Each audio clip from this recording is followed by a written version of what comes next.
이제 사장님은 이제 대리운전 처음 하시는 거잖아요. 예. 아무것도 모르시잖아요. 그래서 이제 대리운전의 이 시스템이 어떻게 돼 있는지 그걸 알고 좀 들어가시면 좋을 것 같아요. 그 대리운전 이제 회사가 이게 어떻게 보면 이제 골목 상권이에요. 지역. 이게 어떻게 되냐면 이제 카카오하고 티맵이 없었을 때 이게 생긴 지가 얼마 안 됐거든요. 그리고 이 대리회사와 이 골목 상권이 어떤 의미를 갖고 있냐면 예전에 우리 사장님 차에다가 막 명함 같은 것도 꽂고 식당 같은 데 가면은 이렇게 명함도 있고 뭐 그렇잖아요. 그 사장님 이 목소리 나오는 건 괜찮죠? 목소리 나오는 그 만약에 이제 사장님이 대리회사를 차렸어요. 차렸는데 어디에 차렸냐면은 여기 창동역에 차렸어요. 창동역에 차렸는데 영업을 하게 되면 그래도 이제 도봉구나 이런 노원구, 뭐 이런 성북구, 중량구 이런 지역은 이렇게 고객을 이제 유치하려고 영업을 하실 거란 말이에요. 그래서 뭐 차량에다가 명함을 꽂고 그러면 나중에 이제 그 고객이 그 명함을 보고 전화하시겠죠. 그럼 전화를 하면 어떻게 돼요? 그거를 이제 발주라고 생각을 했었을 때 그러면 이제 기사님이 필요하잖아요. 그래서 사장님이 발주권이 좀 들어오니까 기사 모집을 해요. 이유는 뭐예요? 이 발주를 해결해야 되니까.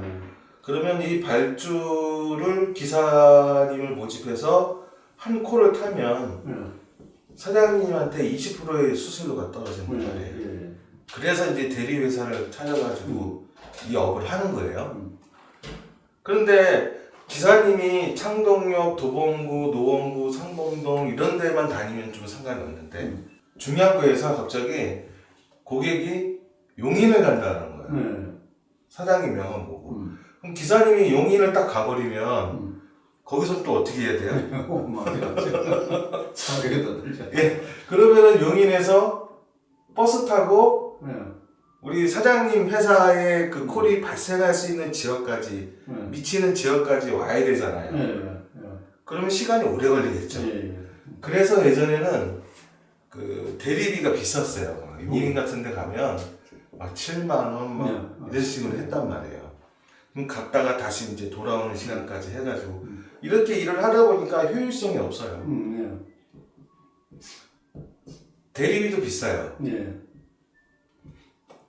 그리고 고객이 기사님이 올 때까지 너무 대기 시간이 너무 길어요. 그래서 심하면 술을 마시는 그 시간부터 부르는 사람이 있어요.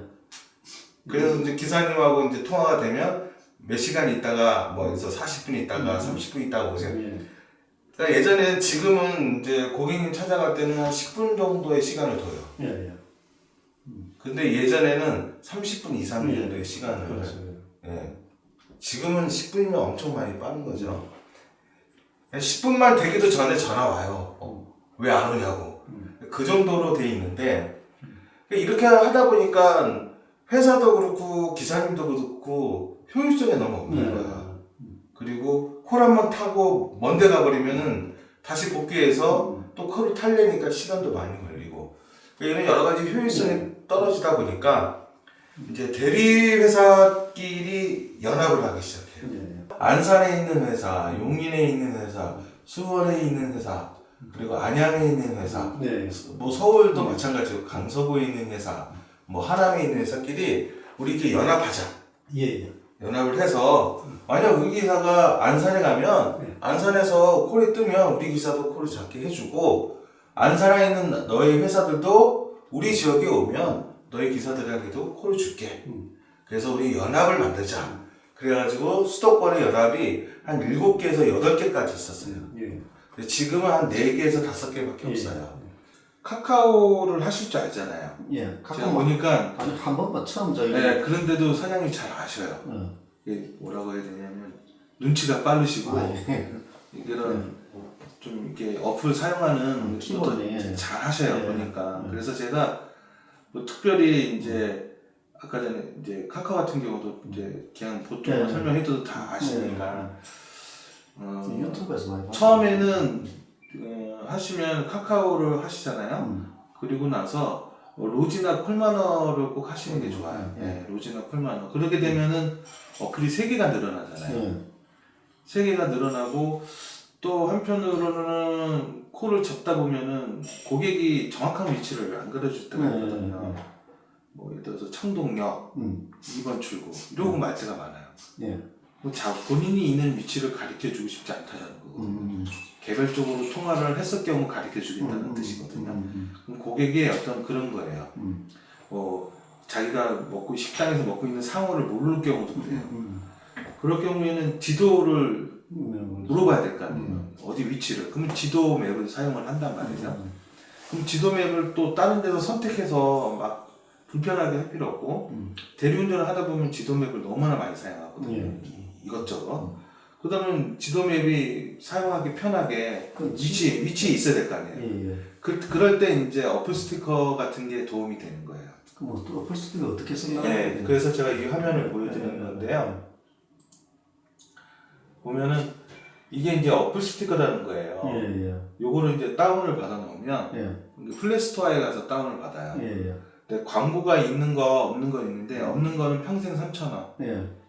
있는 거는 그냥 무료 이렇게 사용하고 있는데 이렇게 자기가 그 아이콘을 이렇게 하나씩 선택했던 것들을 설정을 하는 거예요. 추가를 한 거죠. 보면은 지도맵이죠, 카톡이죠, 팀맵, 카카오, 콜마너, 이제 로지예요. 그리고 콜마너를 보고 있어도 로지를 보고 있어도 카카오에서 땅땅땅 뜨잖아요. 그럼 화면이 얘가 또 보이죠. 아무리 그 어플을 보고 있어도 그러면은 어플 스티커가 필요가 없잖아요. 그러니까 제가 아까 전에 처음에 얘기했던 대로 어플 스티커 필요한 게 뭐냐면 어플을 시작할 때 그리고 종료할 때 어플을 실행할 때 그때 하나하나 이렇게 선택을 해가지고 실행을 하는 거예요. 그리고 만약에 카카오에서 콜을 잡았다.